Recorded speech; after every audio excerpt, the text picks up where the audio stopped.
ክቡራን ተመልካቾቻችን እንደምሰነበታችሁ ይህ ሳምንታዊ የወቅታዊ ጉዳይ መርሃ ግብራችን ነው። በዛሬው የወቅታዊ ጉዳይ መርሃ ግብራችን እንደተለመደው በቤተ ክርስቲያናችን ውስጥ ከተከናወኑት አበይት ድርጊቶች መካከል የተወሰኑትን መርጠን ቆይታ እናድርግ ነው የሚሆነው።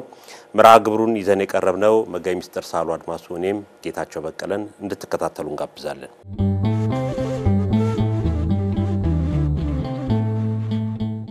መጋቢ ሚስጥር እንግዲህ በዛሬ ወቅታዊ ጉዳይን በአብዛኛው የምናነሳው የቅዱስ ሲኖዶስ ምልዓተ ጉባኤ የተመለከቱ ከተወሰኑ ውሳኔዎች ውስጥ የተወሰኑትን መርጠን ነው። እንግዲህ እንደሚታወቀው በፍትህ መንፈሳዊ አንቀጽ 5 ቁጥር 164 ድንጋጌ መሰረት ከግንቦት 6 ቀን 2017 ዓ.ም ጀምሮ የግንቦት የርክበ ካህናት የቅዱስ ሲኖዶስ ምልዓተ ጉባኤ እየተካሄደ ነው የሚገኘው። በዚህም እንግዲህ በጉባኤው ላይ ወደ 24 አጀንዳዎች ተይዘው ነበር። ከ24ቱ አጀንዳዎች እንግዲህ በአብዛኞቹ ውሳኔ እየተወሰነባቸው እኛም የዕለት ውሎ እየዘገበ ማስተላለፋችን የሚታወስ ነው። ከዚህ ውስጥ እንግዲህ በተለይ በዛሬው ፕሮግራማችን የወቅታዊ መርሃ ግብራችን የተወሰኑ ጉዳዮች ላይ በተለይ ባሳለፍነው ሳምንት ከተወሰኑ ውሳኔዎች የተወሰኑትን ቆይታ እናደርጋለን እንነጋገራለን። የመጀመሪያው እንግዲህ በተራ ቁጥር 5 ላይ ነበር የሰፈረው ለሀገራዊ ሰላምና የቅድስት ቤተክርስቲያን አንድነትን በተመለከተ የያዘ አጀንዳ ነበር። በዚህ ላይም የቅዱስ ሲኖዶስ ምልዓተ ጉባኤ በሰፊ ተወያይቶ ውሳኔዎችን አሳልፏልና ከዚህ እንነሳ። አመሰግናለሁ መምህር ጌታቸው። እንደሚታወቀው ሳምንቱ እንዴት አለፈ የሚለውን መርሃ ግብራችንን ያው ለማየት ያህል በሳምንቱ በአጠቃላይ በቅዱስ ሲኖዶስ ምልዓተ ጉባኤ የርክበ ካህናት የ2017 ዓመተ ምህረት ጉባኤ ያው እስካሁን ድረስ እንደቀጠለ ነው። ስለዚህ በሳምንቱ በርካታ ውሳኔዎች መወሰናቸው ይታወቃል። አልፎ አልፎም በጣም ታላላቅ የሆኑ ውሳኔዎችን ደግሞ የዕለት ውሎ በመግለጫ ያው መረጃ ለዝግጅት ክፍላችን ደርሶናል። በዚህ መሰረት አሁን እንደተገለጸው ትልቁ እና የማዕዘን ድንጋይ ወይም ደግሞ ምሰሶ ብለን የምንጠራው ወይም ደግሞ በጣም ቅድሚያ የሚሰጠው የሰላም ጉዳይ በመሆኑ ቅዱስ ሲኖዶስ ለዚህ ለሰላም ሰፊውን ጊዜ በመስጠት ውሳኔ ወስኗል። ያው እንግዲህ እንደሚታወቀው አሁን የተወሰነ ለየት ያለ ውሳኔ አለ። ነገር ግን ያው ቅዱስ ሲኖዶስ ሁል ጊዜ ያለ ማቋረጥ ጸሎት ማድረግ፣ ምህላ ማድረግ፣ ለሀገር መጸለይ ይሄ የዘወትር ስራው ነው። ይሄ እንደተጠበቀ ሆኖ ደግሞ በልዩ ሁኔታ በሰላምና አንድነት ዙሪያ ትኩረት ሰጥተው የሚሰሩ ብፁዓን ሊቃነ ጳጳሳትን ሰይሟል ቅዱስ ሲኖዶስ።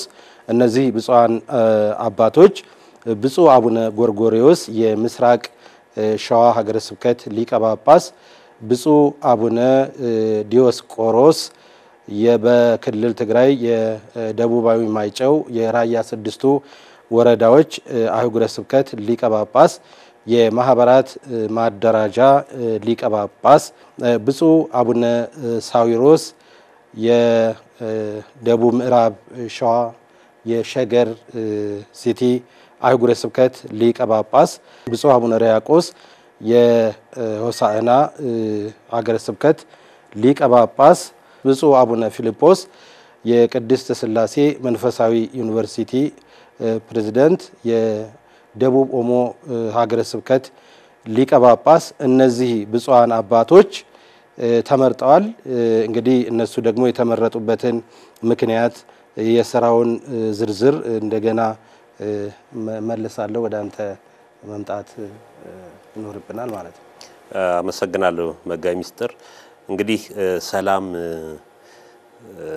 በዚህ በቅዱስ ሲኖዶስ ምልዓተ ጉባኤ ላይም ብቻም ሳይሆን ቅዱስ ፓትርያርኩም በተለያዩ የበዓላት መልእክት በሚያስተላልፉበት ጊዜ አጽንኦት ሰጥተው ከሚያስተላልፉት ነጥብ አንዱ ሰላም ነው። ሀገራዊ ሰላምና የቤተክርስቲያን አንድነት አስፈላጊ መሆኑን ነው ትኩረት ተሰጥቶ በአጀንዳ ተይዞ ብፁዓን አበው ሊቃነ ጳጳሳት በቅዱስ ሲኖዶስ ምልዓተ ጉባኤ ተወያይተው አሁን መጋቢ ሚኒስትር የጠቀሷቸውን ብፁዓን አባቶች በሰላም ላይ ትኩረት አድርገው እንዲሰሩ የተደረገውና እንግዲህ ሰላም ሲባል ቀላል ነገር አይደለም። ሀገራዊ ሰላም ሲኖር ነው ሁሉ ሰው መንቀሳቀስ፣ መስራት፣ ማምረት የሚቻለው። ባለፉት በተወሰኑ ጊዜያት እንኳን በተለያዩ ቦታዎች በነበሩ ረብሻዎች፣ ግጭቶች አንዳንድ በሰላም ዙሪያ የነበሩ ችግሮች የተነሳ ምን ያህል ጉዳት እንደደረሰ የምናውቀው ነው። በተለይ በዓለማችንም በአጠቃላይ በመናይ በሰላም እጦት ምክንያት ብዙ ችግሮች እያየን ነው። መሰደድ፣ መፈናቀል አለ። የተለያዩ ችግሮችም እየደረሱ ነው። በአገራችንም ቢሆን በተለያየ ቦታዎች የምንመለከታቸው ጉዳዮች አሉና እነዚህ ጉዳዮች ሰው ወጥቶ ሰርቶ መግባት የሚችለው ቤተክርስቲያን አገልግሎቱ የተሳካ የሚሆነው ልጅ ተወልዶ የሚያድገው ቤተሰብ የሚመሰረተው የአንድ ሀገር እድገት የቤተክርስቲያንም ደግሞ አገልግሎቷን ማካሄድ የሚቻለው ሰላም ሲኖር ነው። ስለዚህ የቅዱስ ሲኖዶስ ምልዓተ ጉባኤ ከሁሉም በላይ ለሰው ልጆች ሰላም አስፈላጊ ነው፣ ሰላም ሲኖር ነው ሌሎች አገልግሎቶች ሊሳኩ የሚችል በሚል ሀገራዊ ሰላም ላይ ትኩረት አድርጎ የሚሰሩ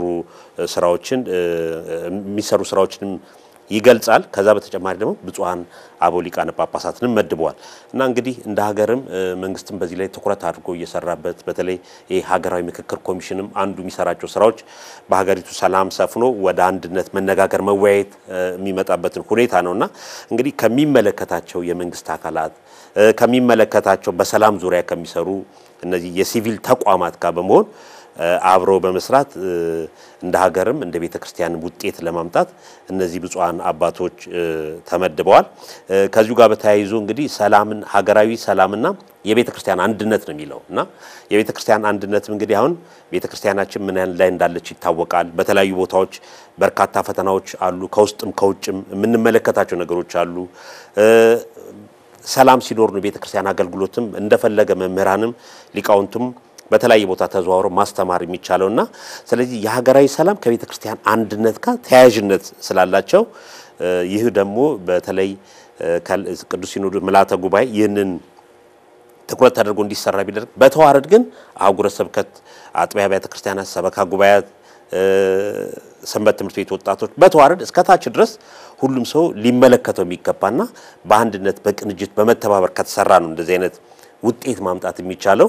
እንግዲህ ብዙ ጊዜ የቅዱስ ሲኖዶስ እንደዚህ አይነት ውሳኔዎች መወሰን ብቻ ውሳኔያቸው ተፈጻሚነትም ሊኖር ይገባልና በተለይ ሀገራዊ ሰላምና የቤተክርስቲያን አንድ ላይ ትኩረት ተደርጎ አጀንዳ ተነስቶ በዚህ ዙሪያ ተወያይቶ ቤተክርስቲያን በዚህ ዙሪያ እንድትሰራ መደረጉ እንግዲህ እንደ ሀገርም እንደ ቤተክርስቲያንም የቅዱስ ሲኖዶስ ምልዓተ ጉባኤ ምን ያህል ለጉዳዩ አሳሳቢ መሆኑን ትኩረት የሰጠበት መሆኑን ነው የሚያሳየው። መጋቢ ሚኒስትር እውነት ነው መምህር ጌታቸው። እኔም ትንሽ ለመጨመር ያው እንደተገለጸው ቅድሚያ ከውሳኔዎች ቅድሚያ የተሰጠው ሰፊ ጊዜ የተሰጠው ሰላም ነው እና አሁንም በዚህ በቅዱስ ሲኖዶስ ውሳኔ ላይ እንደተዘረዘረው የነዚህ ብፁዓን አባቶች ስልጣንና ተግባር በዚህ በሰላም ዙሪያ ማለት ነው ሰላምና አንድነት ያው እንዲሰፍን ተግተው የሚሰሩ ናቸው።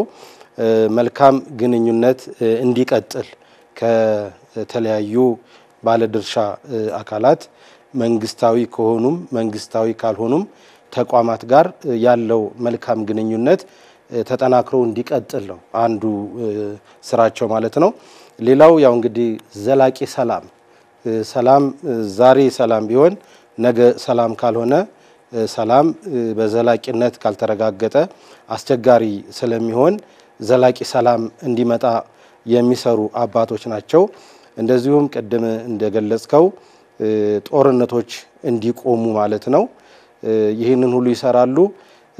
ከዚህ በኋላ ከቅዱስ ሲኖዶስ ጋር ደግሞ ያላቸው ግንኙነት በየ3 ወሩ ሪፖርት ያቀርባሉ። በየ3 ወሩ የተደረሰበትን ከተለያዩ ተቋማት ጋር ጉዳዩ ከሚመለከታቸው ጋር ያላቸውን ግንኙነት ያለውን ምቹ ሁኔታ ክፍተቶች ካሉ ሁሉንም ሪፖርት ለቅዱስ ሲኖዶስ ያቀረቡ በቅዱስ ሲኖዶስ የሚወሰንና ቅድስት ቤተክርስቲያናችን የሰላምን ጉዳይ ዋና ስራዋ ተቀዳሚ ስራዋ አድርጋ እንድትሰራ የተወሰነ ውሳኔ ስለሆነ እንግዲህ ለነዚህ ለተጠቀሱት አባቶች መልካም የሥራ ዘመን ሰላሙ እንዲረጋገጥ ስራቸው ውጤታማ እንዲሆን ዝቅ ብለን ምኞታችንን ገልጻለን። በጣም ደስ የሚል ውሳኔ ነው ማለት ነው ውሳኔ።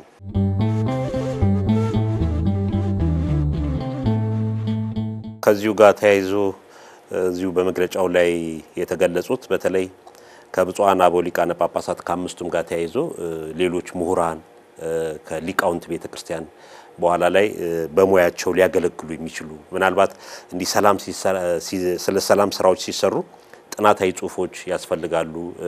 ከዚህ ቀደም በተለያዩ ቦታዎች የተካሄዱ ችግሮች ምንድናቸው፣ ችግሮቹስ መፍትሄው ምንድነው የሚል ጥናቶችም ያስፈልጋሉና ከዛ ጋር አብረው በሙያቸው ሊያገለግሉ የሚችሉ ምሁራን በሙያቸው ሊያገለግሉ የሚችሉ ሊቃውንት ቤተክርስቲያንም ቋሚ ሲኖዶስ እነዚህን በመምረጥ በማዘጋጀት ከብፁዓን አበው ሊቃነ ጳጳሳት ጋር በአብረው በአንድነት የሚሰሩ ናቸው። እንግዲህ በዚህ ጉዳይ ብዙ ለውጥ ይመጣል ብለን እንጠብቃለን። ምክንያቱም ሁሉም ሰው ባያለበት በየተሰማራበት ሰላም ላይ ትኩረት አድርጎ ሲሰራ ነው ውጤታማ የሚሆነው።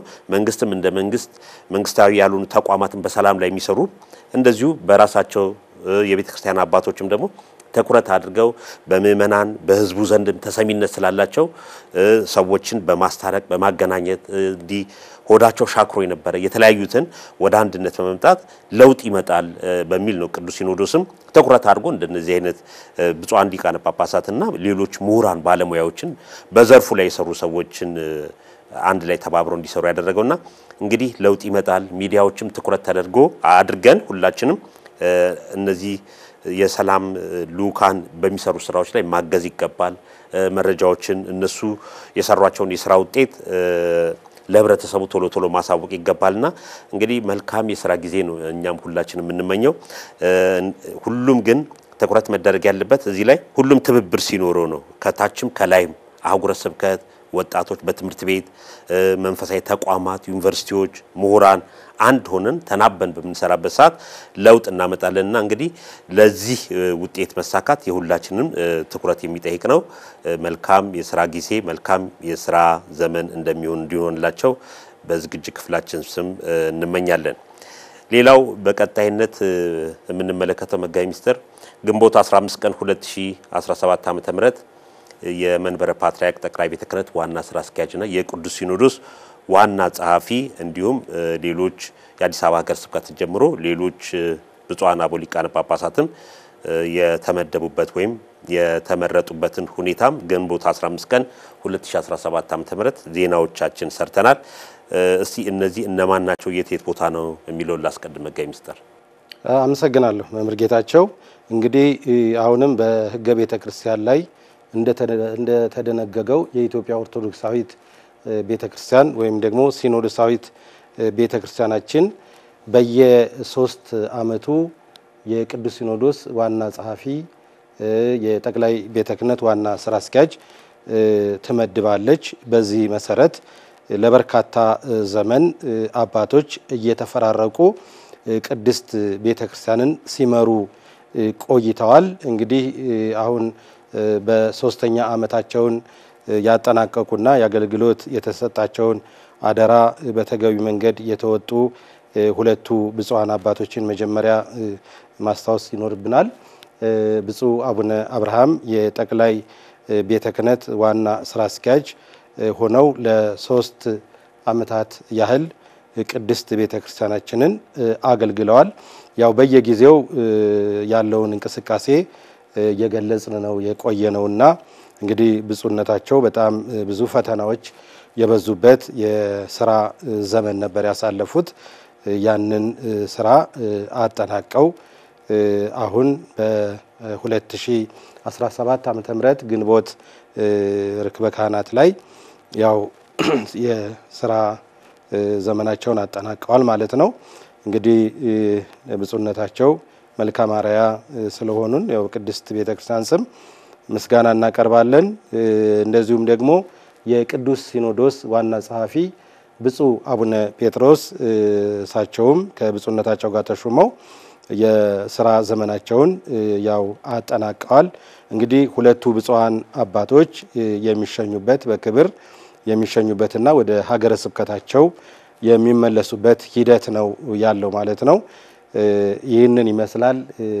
በተሿሚዎቹ ደግሞ እንደገና መለሳለሁኝ መጀመሪያ የሚሰናበቱትን ለትንሽ እውነት ነው መገለጽ ያለበት ጉዳይ ነው በተለይ ባሳለፍነው 3 አመት እንግዲህ ቤተክርስቲያን ምን አይነት ችግሮች እንደደረሱ ከውስጥም ከውጭ የሚታወቅ ነው እነሱን አሁን በዚህ መርሃ ግብር ምን ገልጻቸው አይደለም ግን በተለይ ሁለቱም ብፁዓን አበው ሊቃነ ጳጳሳት የቅዱስ ሲኖዶስ ዋና ጻፊም ብፁዕ ጠቅላይ ስራ አስኪያጅ በመናበብ አንድ በመሆን በርካታ ስራዎች እንደሰሩ ይታወቃል ይሄ በዓለምም የሚታወቅ ስራዎች ናቸው የተሰሩት እንግዲህ እነሱ ከሰሯቸው ስራዎች ተሰርተው የተጠናቀቁ ስራዎች ይኖራሉ እንደገና ደግሞ በጅምር ያሉ ስራዎች ይኖራሉ እንደገና ከግማሽ የደረሱ ስራዎች ይኖራሉና እነዚህን ስራዎች እንግዲህ ያው ቀጣይ ርክክብ ነው አንድ የተወሰነ የሰሩት ሲያጠናቅቁ ለሌላው ደግሞ የተጀመሩ ያልተጀመሩ ስራዎች እንደገና ደግሞ ተጀምረው ፍጻሜ ሊያገኙ የቀረቡትንም ቅብብሎሽ ነውና የቤተክርስቲያን አገልግሎት አንዱ የጀመረው ሌላው ያስፈጽማል ሌላው የፈጸመውን ደግሞ ቀጣዩ እንደዚሁ አዳዲስ እቅዶች የሚካተቱ ነገሮችን እየተካተቱ ስራዎች ይሰራሉ ማለት ነውና በተለይ ባሳለፍነው 3 አመት ልናመሰግናቸው የሚገባ ቤተክርስቲያንን የታደጉ ትውልዱንም በመታደግ የተለያዩ ስራዎች የሰሩ ብፁዓን አበው ሊቃነ ጳጳሳት አባቶቻችን ናቸው የቅዱስ ሲኖዶስ ዋና ጻፊም ብፁዕ አቡነ ጴጥሮስ በውጭ ሀገርም በሀገር ቤትም የተለያዩ ስራዎች በመስራት ስብከተ ወንጌል እንዲስፋፋ የተለያዩ የቅዱስ ሲኖዶስ ውሳኔዎችንም ወደ መሬት ወርደው ተግባራዊ እንዲሆን በማድረግ በርካታ ስራዎችን የሰሩ ናቸው ብፁዕ ጠቅላይ ስራ አስኪያጁም እንደዚሁ በቅድ ከተያዙት ስራዎቻቸው ውስጥ መሰራት የሚገባቸውን ስራዎች ትኩረት በማድረግም እንዲሰሩ በቤተክርስቲያን ላይ ስብከተ ወንጌል ላይ በልማት የተለያዩ ስራዎች ተሰርተው የምንመለከታቸው ናቸው በቅርቡ እንኳን እዚህ የፒያሳ ያለውን ሊመረቅ የተቃረበውን ጥራ ሚኒሊክን ማንሳት እንችላለን ሌሎች ቦታም በርካታ ስራዎች አሉና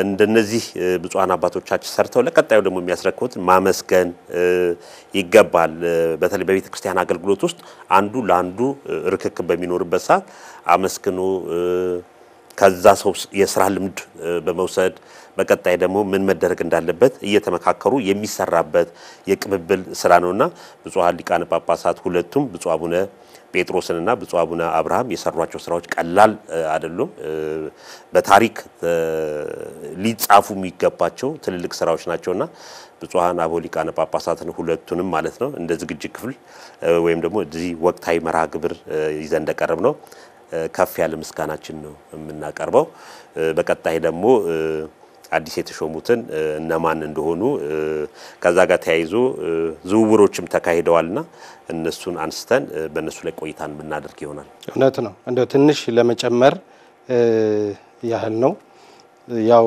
እንግዲህ ብፁዓን አባቶች የሚጀምሯቸው ፕሮጀክቶች አሉ እነዚህ ፕሮጀክቶች አንዳንዶቹ ሰፋፊ ናቸው አንዳንዶቹ ደግሞ ይጠናቀቃሉ ወይም ፍጻሜ ያገኛሉና ቅዱስ ያሬድ አንድ የተናገረው ቃል አለ ለዛቲ ቤት ሳረራ አብ ቀድሙ ሐነጻ ወልድ ወፈጸማ መንፈስ ቅዱስ እና በዚህ መሰረት ቀደም ሲልም የነበሩ አባቶች የጀመሯቸው አሁንም ደግሞ የተገነቡ ያሉ እንግዲህ 3 ዋና ዋና ነገሮች ነው አሁን ባለፈው ልማት የተመለከተነው አንዱ በግንባታ ዙሪያ ነው ሁለተኛው ደግሞ ህጎች ደንቦች በብዛት የወጡበት ወቅት ነው እንደዚሁም ደግሞ ስልጣናዎች ከገዳማትም ሊቃውንቱንም በማሳተፍ እነዚህ ነገሮች ሁሉ የተፈጸሙበት ዘመን ስለሆነ እነዚህ ተጠናክረው የሚቀጥሉበት እንደገናም ደግሞ ሌላም ተጨማሪ አዳዲስ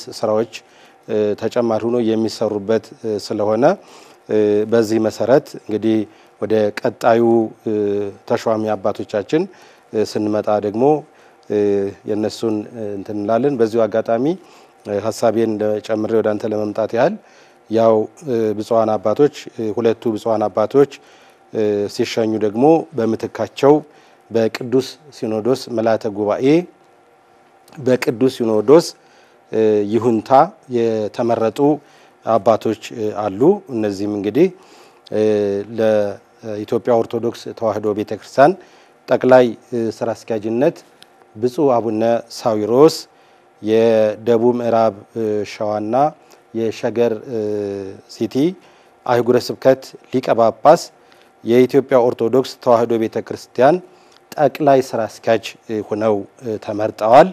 እንግዲህ ለብፁዕ አባታችን መልካም የሥራ ዘመን መልካም የስኬት ዘመን እንዲሆንላቸው እንመኛለን።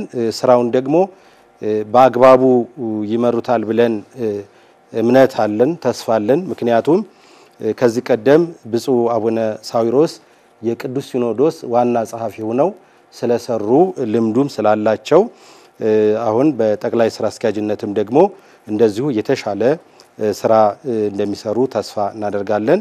ለብፁዕነታቸው መልካም የሥራ ዘመን እንዲሆንላቸው ምኞታችንን ዝቅ ብለን እንገልጻለን።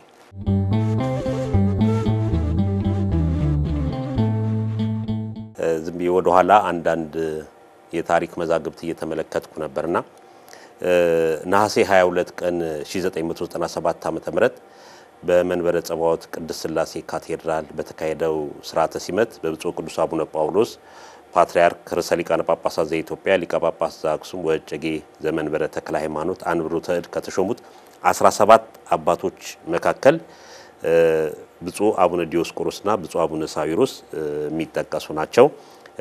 ብፁዕ አቡነ አብርሃምም በዚህ ዘመን ነው የተሾሙት 1997 ዓ.ም ማለት ነው።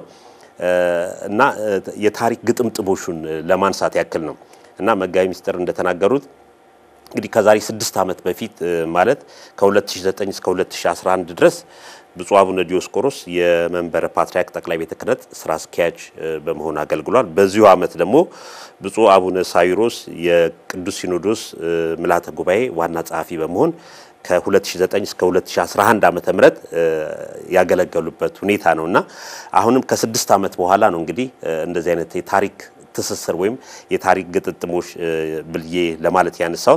እንግዲህ በ2017 ግንቦት 15 ቀን ደግሞ ብፁዕ አቡነ ዲዮስቆሮስ የቅዱስ ሲኖዶስ ዋና ጸሐፊ፣ ብፁዕ አቡነ ሳዊሮስ የመንበረ ፓትርያርክ ጠቅላይ ቤተ ክህነት ዋና ስራ አስኪያጅ በመሆን እንግዲህ ከ6 ዓመት በኋላ የታሪኩ ምን ያህል ትስስር ወይም ቅርበት እንዳለው የሚያሳይ ነው። እንግዲህ ይሄ ምንድነው መጋቢ ሚስጥር አሁን እንደተጠቀሱት ነው። ከዚህ ቀደም ሁለቱም ብፁዕ አቡነ ዲዮስቆሮስም በጠቅላይ ስራ አስኪያጅነት ብፁዕ አቡነ ሳዊሮስም በቅዱስ ሲኖዶስ ዋና ጸሐፊነት ስራ በመስራት አብረው ተናበው ስራት በሰርተው ብዙ ውጤቶች እንደመጡ እናውቃለን። እንደገና ደግሞ አሁንም ቦታ ብፁዕ አቡነ ሳዊሮስ ጠቅላይ ስራ አስኪያጅ፣ ብፁዕ አቡነ ዲዮስቆሮስ ደግሞ የቅዱስ ሲኖዶስ ምልዓተ ጉባኤ ዋና ጸሐፊ በመሆን ነው እንግዲህ ቅዱስ ሲኖዶስ የሾማቸው። ወደፊት ብዙ ነገር ቢጠበቅ ግን ከዚህ ቀደም የሰሯቸው ስራዎች በተለይ በመንበረ ፓትርያርክም በቅዱስ ሲኖዶስም ምልዓተ ጉባኤም የተሰሯቸው በርካታ ስራዎች ስላሉ እነዛ ልምዶች አሉ። ዛም ደግሞ በየአህጉረ ስብከቶቻቸው የሰሯቸው በርካታ ስብከተ ወንጌል ልማት የተለያዩ የበጎ አድራጎት ስራዎች ላይም ስላሉ እንግዲህ የወደፊት ከ2018 እስከ 2020 ድረስ 3 ዓመት አገልግሎቱን የሚያገለግሉት ወይም ደግሞ በመንበረ ፓትርያርክ ጠቅላይ ስራ አስኪያጅነትና በቅዱስ ሲኖዶስ ዋና ጸሐፊነት ሁለቱ አሁን የጠቀስናቸው ብፁዓን አበው ሊቃነ ጳጳሳት ነው። እኔም መልካም የሥራ ዘመን መልካም ውጤት የሚያመጡበት እንዲሆን ከልብ ነው የምንመኘው በዚህ በወቅታዊ ዝግጅት መርሃ ግብር ማለት ነው። እውነት ነው መምህር ጌታቸው። እንግዲህ ለመጨመር ያህል የቅዱስ ሲኖዶስ ዋና ጸሐፊ ሆኖ ጠቅላይ ስራ አስኪያጅ ነው የቅዱስ ሲኖዶስ ዋና ጸሐፊ ሆኖ የመስራት ስራ እየተለመደ ነው። ከዚህ ቀደም በአሁኑ ሰዓት የኢትዮጵያ ኦርቶዶክስ ተዋሕዶ ቤተክርስቲያን ቴሌቪዥን ድርጅት ሊቀ ጳጳስ የሰሜንና የምስራቅ አፍሪካ አህጉረ ስብከት ሊቀ ጳጳስ ብፁዕ አቡነ ማቴዎስ በመጀመሪያ የቅዱስ ሲኖዶስ ዋና ጸሐፊ ሆነው 3 ዓመት ሰርተዋል። ከዛ ደግሞ ከተወሰነ ጊዜ በኋላ የጠቅላይ ቤተ ክህነት ዋና ስራ አስኪያጅ ሆነው ሰርተዋል እና በዚህ መሰረት ነው የቅዱስ ሲኖዶስ ዋና ጸሐፊ ሆነው ከሰሩ በኋላ ወደ ጠቅላይ ቤተ ክህነት እንደገና በስራ አስኪያጅነት በጠቅላይ ቤተ ክህነት ደግሞ በስራ አስኪያጅነት ከሰሩ በኋላ በቅዱስ ሲኖዶስ ዋና ጸሐፊነት የተለመደ በመሆኑ አሁን ብፁዕ አቡነ ሳዊሮስ የቅዱስ ሲኖዶስ ዋና ጸሐፊ ሆነው ሰርተው እንደገና ደግሞ በራሱ ጊዜ የጠቅላይ ቤተ ክህነት ዋና ስራ አስኪያጅ ሆነው ተመርጠዋል።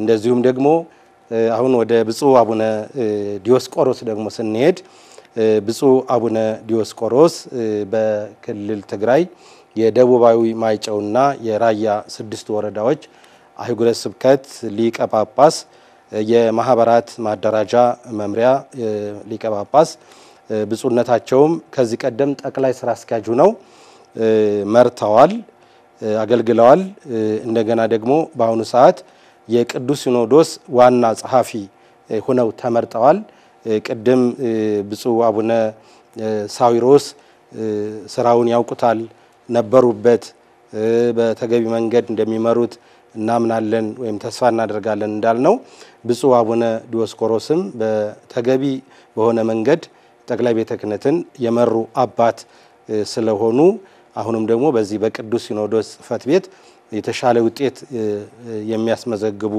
አባት ናቸው ብለን ተስፋ እናደርጋለን አሁንም ለብፁዕ አቡነ ዲዮስቆሮስ መልካም የሥራ ዘመን እንዲሆንላቸው ምኞታችንን እንገልጻለን እዚሁ ላይ እንግዲህ እንደዚህ አይነት መቼም ከአመት አመት የቤተ ክርስቲያን ተግዳሮቶቿ እየጨመረ መልካቸውን እየቀያየሩ ነው የሚመጡትና እንግዲህ ባሳለፍናቸው አመታት ወደ ኋላም ሄደን የታሪክ መዛገብትም ስናይ ቤተ ክርስቲያን በየዘመኑ የነበሩባት ፈተናዎች የሚታወቁ ናቸው ወደፊትም ደግሞ ከዚህ ከ21ኛው መቶ ክፍለ ዘመን ከዚህ ከግሎባላይዜሽን እንደገና ይሄ ሴኩላሪዝም እንለው ከዓለም አንፃርም ፈተናዎቹ ቤተ ክርስቲያን በተለያየ መልኩ መምጣታቸው አይቀርምና በተለይ አሁን የተመረጡት ብፁዓን አበው ሊቃነ ጳጳሳት ልምድ ያላቸው በጠቅላይ ስራ አስኪያጅነትም በቅዱስ ሲኖዶስ ዋና ጸሐፊነትም ያገለገሉ በመሆኑ እንግዲህ ሚዲያውም ሌሎች አህጉረ ስብከትም በተዋረድ ሰበካ ጉባኤ አጥቢያ ቤተ ክርስቲያናት ሰንበት ትምህርት ቤቶች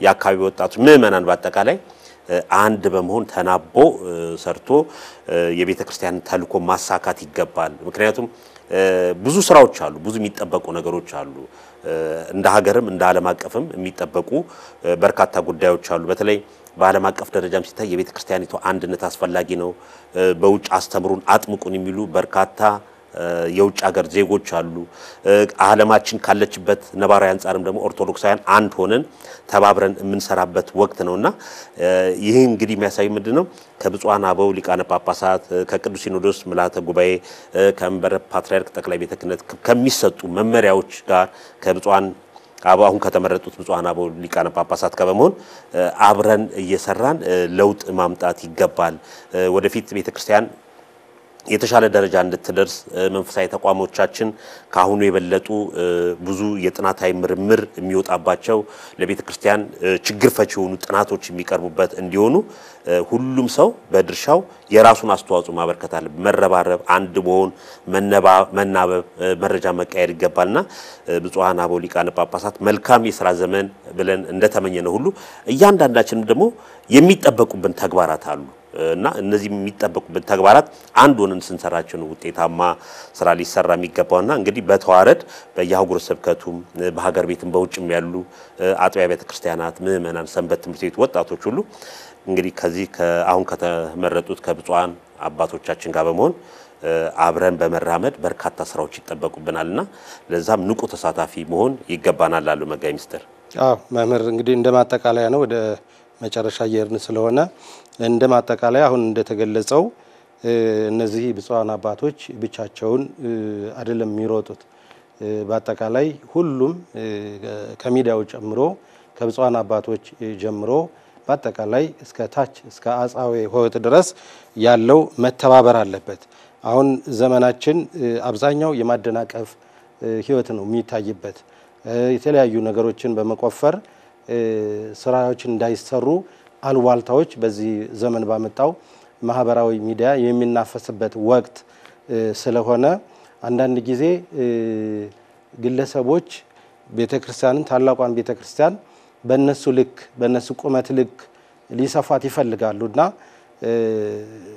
ስለዚህ በአጠቃላይ ለሰላሙም ለልማቱም ለመልካም አስተዳደሩም ለሁሉም ከመተቸት ትችት ከማብዛት ይልቅ አብሮ መስራትና መደጋገፍ ያስፈልጋልና ከብፁዓን አባቶች ጋር በመቆም ቅድስት ቤተክርስቲያናችን የበለጠ እንድታድግ እንድትደምቅ እንድትጎላ ሁሉም የበኩሉን ድርሻውን ሊወጣ ይገባል እላለሁ።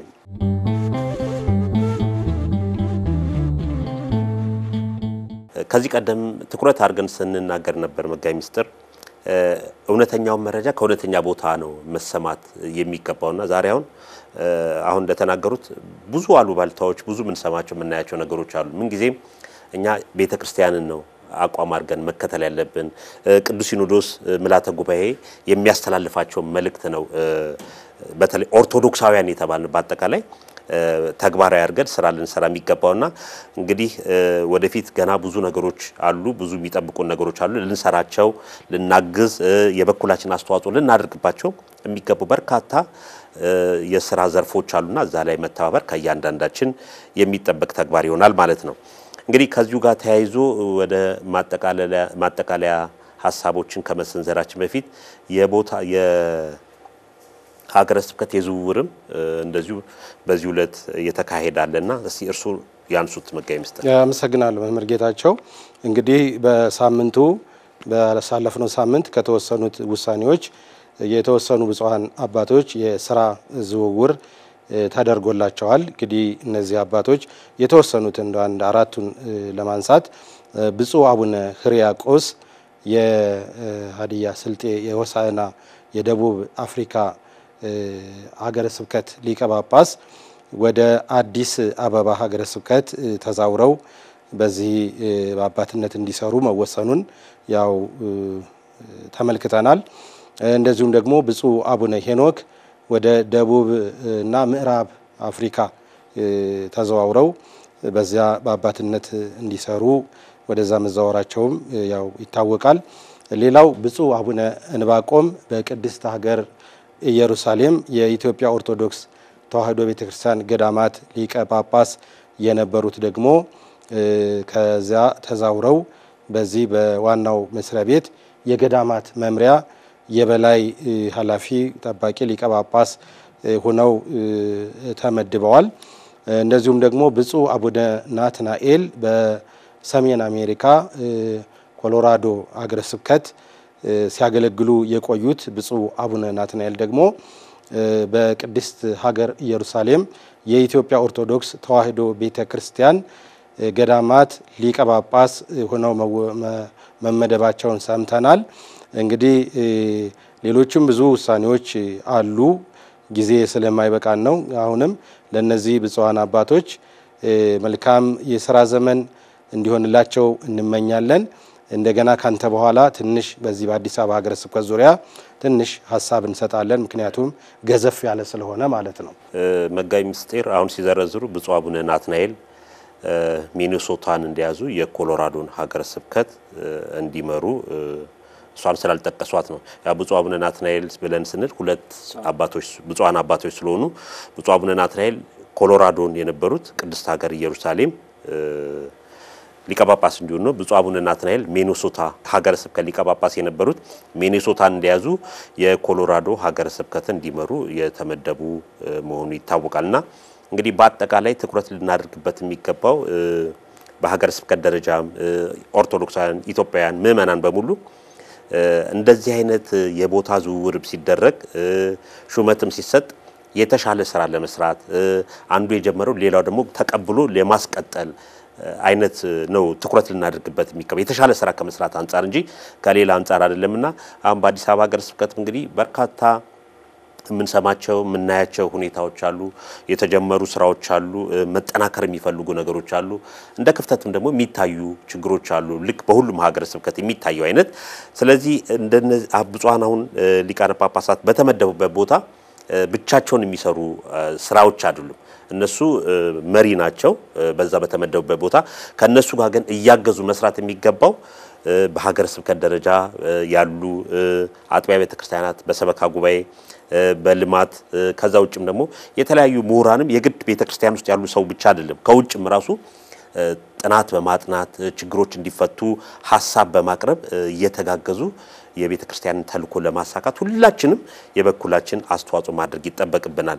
ለተወሰነ አካላት ብቻ የሚታው አይደለምና ከውስጥም ከውጭ ምስል ከቤተክርስቲያኒቷ መዋቅር ውጭ የሆኑ ምሁራኖች አሉ የቤተ ክርስቲያን ልጆች በየዩኒቨርሲቲው በተለያየ ቦታ ያሉ አሉ እንደ ቅድስት ሥላሴ ዩኒቨርሲቲ ውስጥም በመዋቅር ውስጥም ያሉ በተለይ አሁን ተረዳርተን አንድ ሆነን ተናበን ያሉ ክፍተቶችን ወደ ጎን በመተው አንድ ሆነን ተናበን ቤተ ክርስቲያኒቷን ምናሻገርበት እዚህ 21ኛው መቶ ክፍለ ዘመን ያለን ወጣት ትውልድን የምንታደግበት ዘመን አሁን ዘመን ነውና ሁላችንም አንድ ሆነን ከሰራን የተሻለ ስራ እንሰራለን ቤተ ክርስቲያኒቷንም ወደ ቀደመ ልዕልናዋ ቀድሞ ሲሰራው እንደነበረ በፊት ቀድሞ ቤተ ክርስቲያን በልማት በስብከተ ወንጌል የተለያዩ ስራዎች ቀዳሚ ነበረች ብለን በታሪክ ወደ ኋላ ሄደን የምንቆጭበትን እንደው ሙሉ ለሙሉ እንኳን እሱን እናሳካለን ባነው ግን አሁን ባለን አቅም እንደ እግዚአብሔር ፈቃድ ከብፁዓን ሊቃነ ጳጳሳት በየተመደቡበት ቦታ በሆነ በማገዝ የተሻለ ስራ ሰርተን ቤተክርስቲያኒቱ ምእመናንም የሚጠቀሙበት ማድረግ ከያንዳንዳችን የሚጠበቅ ተግባር ነው ማለት መጋቢ ሚስጥር አመሰግናለሁ መምህር ጌታቸው እንግዲህ ስለ አዲስ አበባ ሀገረ ስብከት ያው ብዙ ጊዜም በዚህ በወቅታዊ ተወያይተናል የአዲስ አበባ ሀገረ ስብከት ሰፊ ሀገረ ስብከት ነው ከአራቱም አቅጣጫ የሚመጡ ሊቃውንት እንደገና ደግሞ ልዩ ልዩ ቋንቋዎችን የሚናገሩ በአጠቃላይ ሁሉም ያለበት ከተማ እንደመሆኑ መጠን የአዲስ አበባ ሀገረ ስብከት ያው ችግሮች ተለይተው ታያውቁም በጣም ግርግሮች የሚነሱበት አንዳንድ ጊዜ ደግሞ በመመሪያ ሰጭና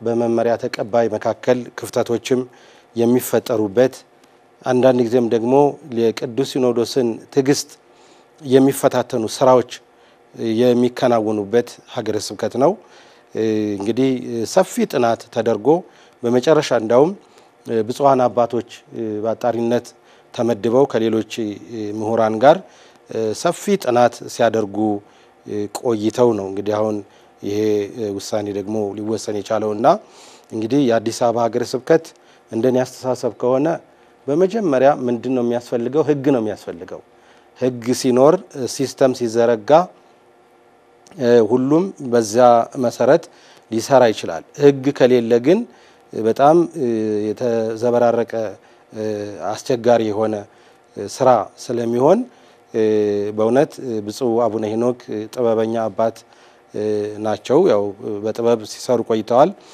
እንደዚሁም ደግሞ ብፁዕ አቡነ ሕርያቆስ ደግሞ በጣም የታወቁ በጥበብ በትግስት የሚመሩ አባት ስለሆኑ በእውነት ለሳቸውም ልክ ለቀደም ለሁለቱ ብፁዓን አባቶች መልካም የሥራ ዘመን እንዳልነው ለብፁዕ አቡነ ሕርያቆስም መልካም የሥራ ዘመን የምንልበት ሁኔታ ነው ብዙ የሚስተካከሉ ነገሮች ስላሉ እነዚያን በትግስት በወደ ሰፊነት እንዲያስተካክሏቸውና ወደፊት ህጎች እየወጡ እንደዚሁም ደግሞ መዋቅር ተጠብቆ ቢሰራ ህጉ ይመራል ህግ ለግሬ ብርሃን ነው ተብሎ እንደተነገረው ህጎች ከወጡ በእነዚያ ህጎች ላይ በሐዲዱ መስመር ላይ መሄድ ነው ከሐዲዱ መስመር ከተወጣ ደግሞ ያው ችግሩ ምን እንደሆነ ይታወቃል እና የአዲስ አበባ ሀገረ ስብከት እንደው ይሄ የነበረው ታሪክ እንዲቋረጥ አሁን ጥሩ ታሪክ እንዲኖር አዲስ የልማት ስራ የሰላም ግንባታ እንዲሰፍንበት ነው የሚመኘውና አሁንም ለብፁዕ አቡነ ሕርያቆስ መልካም የሥራ ዘመን ለማለት ፈልጋለሁ መምህር እናመሰግናለን እንግዲህ ለሁሉም መልካም የሥራ ዘመን ማለት ነው ሁላችንም የምንወደው በዚህ በዝግጅት መራግብር እንግዲህ ዋናው ነገር ትኩረት ሊደረግበት የሚገባው መወቃቀስ አይደለም ክፍተቶች ይኖራሉ ክፍተቶቹን እንዴት እንድፈናቸው እንዴት የተሻለ ስራ እንስራ የሚል ነው ትኩረት መደረግ ያለበት ስራና ሰራተኛ ማገናኘት ይፈልጋል ከዚህ ቀደም ክፍተቶች የተፈጠሩት ከሞያ ማነስ ነው ከውቀት ነው ወይስ ከምንድነው የሚል ይፈልጋል እንደዚህ አይነት ነገር ይህን ለማድረግ ደግሞ ውስጥ ያሉ በስራው ላይ ቅርብ የሆኑ ከውጭ ካሉ ማለት በዩኒቨርሲቲ አካባቢ ያሉ በባለሙያዎች በዘርፉ ላይ ጥናት እንዲያጠኑበት ችግሮች እንዲቀረፉ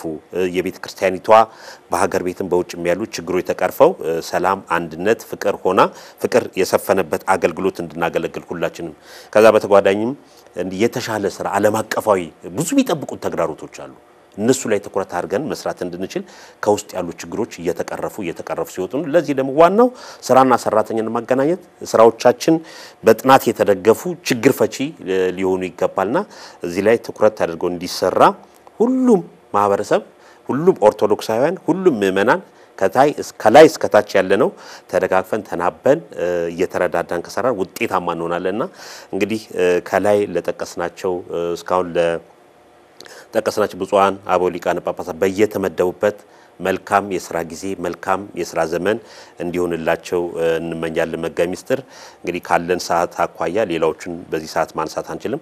ወደፊትም ገና የሚቀሩ ርዕሰ ጉዳዮች ስላሉ እነሱን ደግሞ በወቅቱ እያነሳን እየተወያየን ለምእመናን ለተመልካቾቻችን እናሳውቅ ነው የሚሆነው። ክቡራን ተመልካቾቻችን የዛሬ ወቅታዊ ጉዳይ መርሃ ግብራችን ስትከታተሉት የነበረውን ይመስላል። መርሃ ግብሩን ስንመራ ወይም መርሃ ግብሩን ይዘን የቀረብነው መጋቢ ምስጢር ሳህሉ አድማሱ እኔም ጌታቸው በቀለ ከመላው የስቱዲዮ ባለሙያዎቻችን ጋር በመሆን ነበር። እኛ በዚሁ እንሰናበታለን። ቀሪውን የኢትዮጵያ ኦርቶዶክስ ተዋሕዶ ቤተክርስቲያን መርሃ ግብር እንድትከታተሉ እየጋበዝን እኛ በዚህ እንሰናበታለን። ሰላም ሁኑ።